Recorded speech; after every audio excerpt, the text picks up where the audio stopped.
Yo, we got another episode of our player profile series. You got your boy Incognito Davis. That's my new Instagram handle. Shout out. T-Dog, how you feeling, bro? I'm feeling good, man. I am feeling good. I ain't got to be incognito. I ain't hiding. Y'all know who I am. Listen, man, the street's been violent lately. The street's been violent. I can't say too much. I can't say too much, but just know when I catch them, it's over. It's over. Meanwhile, bro live in an area where he hasn't physically seen a homeless person in, a couple years. I mean, it's none of my business. None of my business. Hey, they're coming after us, man, piece by piece. So look, bro, you know, part two of the player profile series, man. You know what we do. We keep this very simple, very informative, very educational, very simplistic. So, hey, man, we'll just go ahead and get right to it, man. Who's your first player that you want to cover for today? My first player from Chicago Bulls, actually. Another young gun. For Michael a very Jordan. promising player, bro. Hey, for a second, I thought he compared himself to Michael Jordan when he was drafted, but he didn't mean Michael Jordan himself. He meant, I think he was talking about Derrick Rose. But either way, all right. I got Caleb Wilson. Drafted, well, he get drafted number 4 this year. He's from Atlanta, Georgia, man. Young guy from Atlanta, Georgia. Attended UNC. Shout out Charlotte, you feel me? Chapel Hill, actually, a lot. I mean, still the city of Charlotte, North Carolina. We all won. Played 24 games. You see Season that? got ended early. Yes, sir. Yeah. Season got Queen ended City, early. man. He That's broke good for his the Queen City. left thumb towards the end of the season, man. He was actually having a great season. One of the very, very critical player for North Carolina and what they was trying to do. And he was talking his talk before he came into Carolina, and he was backing it up in Carolina with his play. Great on the court. Seemed like a great teammate. He averaged about 20 points, 9.5 boards, almost 3 assists, 1.5 steals, and 1.4 blocks. About 31 minutes a game when he was at Carolina. Uh, yeah, like I said, he suffered his thumb injury, so cut that short. He was drafted number 4 by the Bulls, and they have very high hopes for him. And he came out in the summer league on absolute fire. Set a record, 35 points. It was either 35 or 34. I think it was 35, and 7 threes. And a big question mark about him was would he be able to shoot consistently, because he was compared to a Kevin Garnett type player, which is amazing because Kevin Garnett, as you all know, one of the all-time greats, Hall of Famer. So it's not a bad comparison by any means. And now he's looking like he would be Kevin Garnett with like maybe a jumper. But I mean, it's not like Kevin Garnett couldn't shoot, but he wasn't shooting like these guys are shooting nowadays. And if Caleb Wilson can actually have a consistent three ball, I mean, he's going to be a very dangerous player and a very, very tough guard for a long time in this league. Uh, and I mean, still got time. He's very young. I mean, he could even grow a little bit more. I mean, we saw the body transformation with Giannis and everything like that. Now, I'm not sure what that would do for him as far as like if he gets too muscular, mess up his shot and everything like that. So we'll see. But the future looks very promising for this young man. Pretty much all I got to say about him. Caleb Wilson, man, from UNC, Chapel Hill, man. I'm a fan already. I'm rooting for you. I'm gonna throw this in just for a little finagle. Like he got my vote for rookie of the year. I'm a stamping that. I think he gonna get it. Bro saw no games, no NBA games. Hey, stamped it. I'm I stamping it. like that. I like that. Go Hills, man. Go Hills. Go Bulls. Hey, so we'll do the video again later this year. But are you taking the Bulls over the Raptors again, bro? Or are we not that high on Caleb Wilson? I'm not sure if Caleb Wilson will be good. Like he's gonna be good, but I don't know it. Especially with Kawhi, they got more guys that understand the league better than he does. I'm not sure if what he'll come in is just gonna automatically contribute to winning because the Bulls have a whole host of other problems that they have to, deal with. Caleb Wilson isn't the end all be all, solution to every single one of their problems. He's definitely a great start for what they want to do in the future, but I'm not sure that they'll be better in Toronto, especially if the Kawhi Leonard trade goes through. So Well, I said it last year. I'm gonna say it again this year, man. Toronto, we the North. The most popular nominal voice video ever was in the Raptors thread when your boy D Davis said I picked the Raptors to have a better season than the Bulls. We the North, man. We the North. Shout out Scotty Boys. Shout out Kawhi Leonard. Colin Murray boys. Shout out, man. Jakob Pertl, Emmanuel Quickly, RJ Berry, the crew, man. All Yeah, right, so player I'm covering this week from the Cleveland Cavaliers, man, starting center Jarett Allen. Jarett Allen, man, Texas. He went to high school in Texas, went to Texas University, got drafted first round to the Brooklyn Nets, played there for a couple years. He was there with KD, Kyrie when they first signed. Um, he's kind of like the typical big man, rim runner in a sense, like not super athletic, but he rim runner in a sense. Shot blocker, just a good interior presence, offensively and defensively. I've always been big on Jared Allen in terms of he's not a guy that's gonna be, oh, we need 40 points from the night, but he's always gonna be solid. And I always told T Dub this, I always told other people this. I feel like in the right system, he could be very similar to Rudy Gobert, which is crazy because Rudy Gobert is a multiple time DPOY winner and Jared Allen isn't. But I feel like what Rudy Gobert does, Jared Allen could do very similarly for much less money without the PR, unfortunately.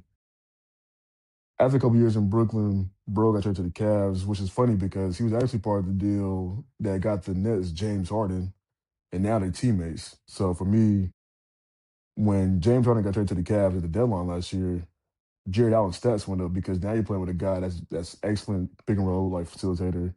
The amount of presence and defensive tension that James Harden gets during the regular season, it opened things up for Jared Allen. So I do kind of expect Jared Allen to, at the bare minimum, he averaged 16 last year.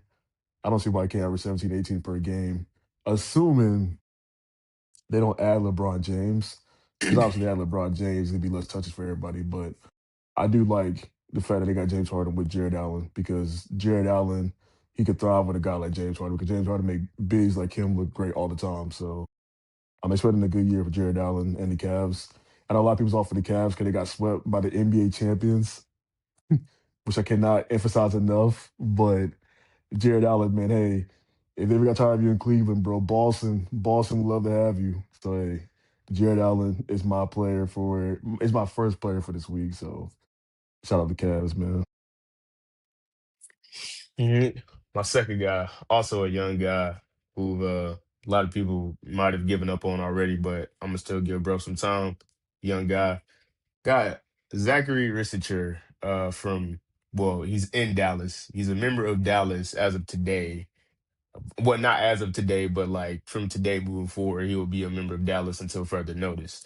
But he was born in Spain, grew up in Lyon, France, hit the NBA draft as the first overall pick in 2024. And he didn't play any college basketball games. He was a pro ball player in France, and he got drafted straight from playing pro ball in France, straight to the NBA. Last year, he played 67 games for the Hawks, and that's actually who took him number one. Uh, which they kind of gave up on him because they sent him to Dallas because he was a little underwhelming for them. But last year, averages not too, nothing eye crazy. He only averaged about 10 points a game. It's really 9.6, 45.5% shooting, 37% from three.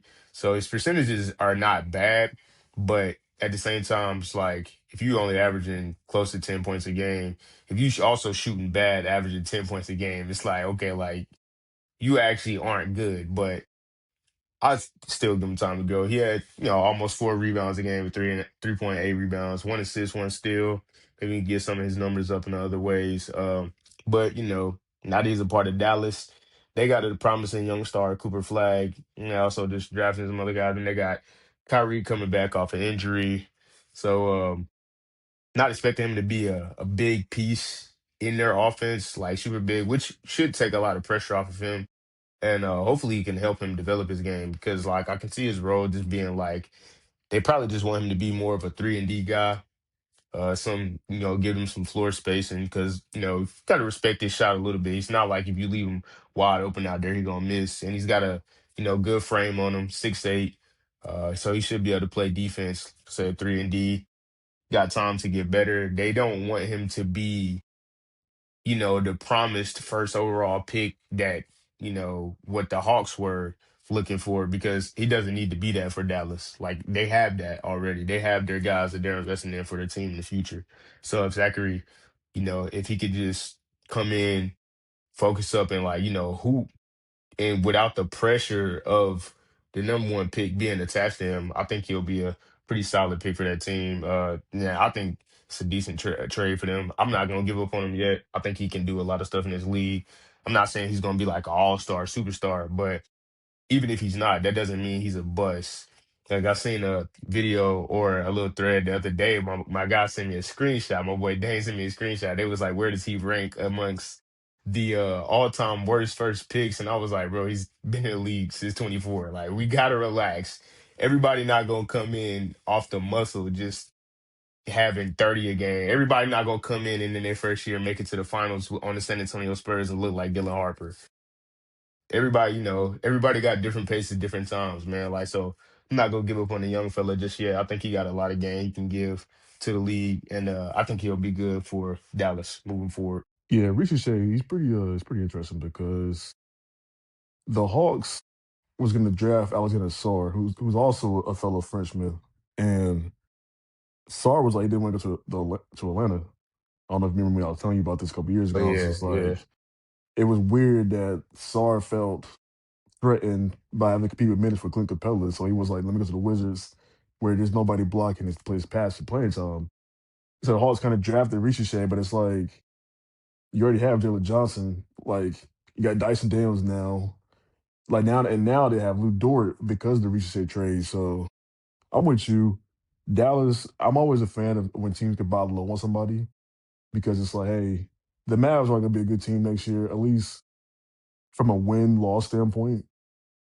So, hey, why not try to see if you can get a guy beside Cooper Flag? I mean, him and Cooper Flag defensively could be like a really good tandem. That's assuming they even play a lot. I mean, it could just be more so Richard's on the floor when Flag's off the floor, but Richard's a good defender. Just offensively, he looked kind of scared at times. His on-ball game wasn't really impressive, but I am with you.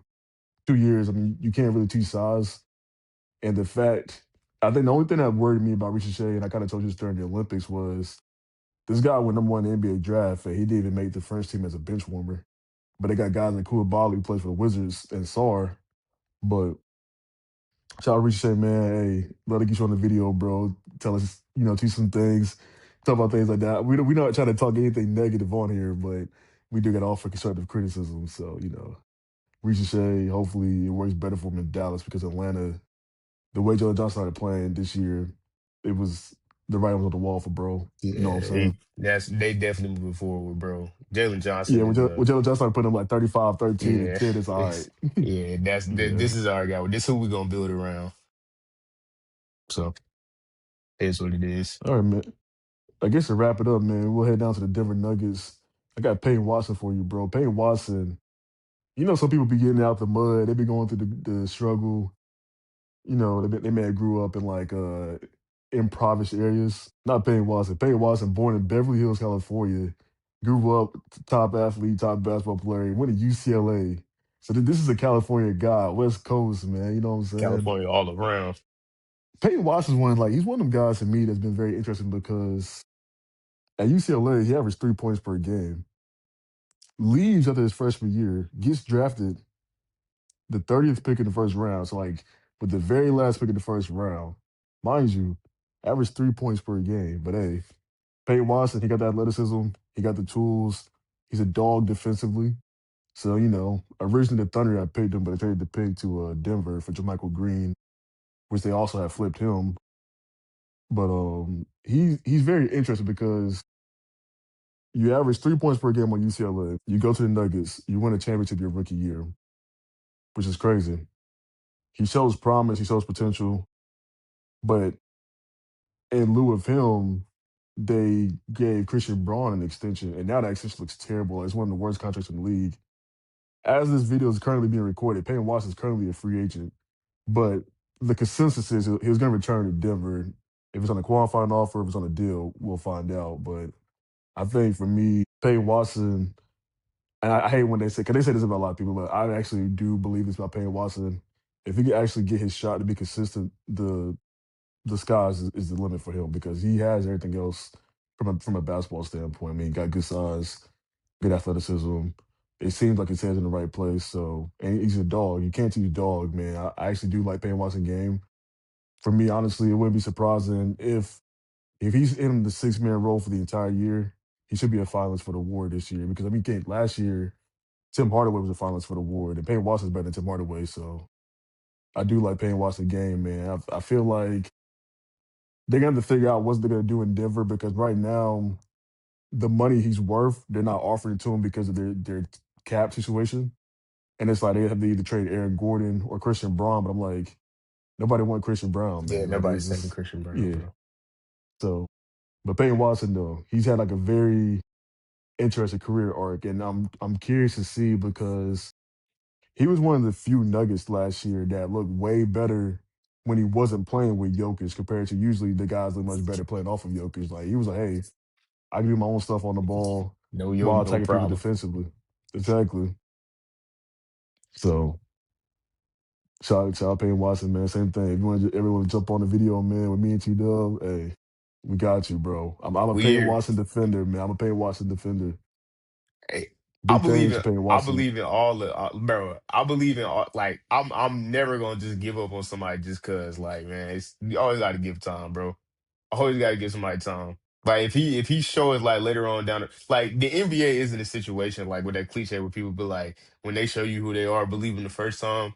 I mean, it's literally hard to get the right opportunity at the right time in the NBA. But it's just like whenever you get the right opportunity, you have to capitalize on it. But they like guys be expecting like every guy, every team has somebody who's gonna get the ball.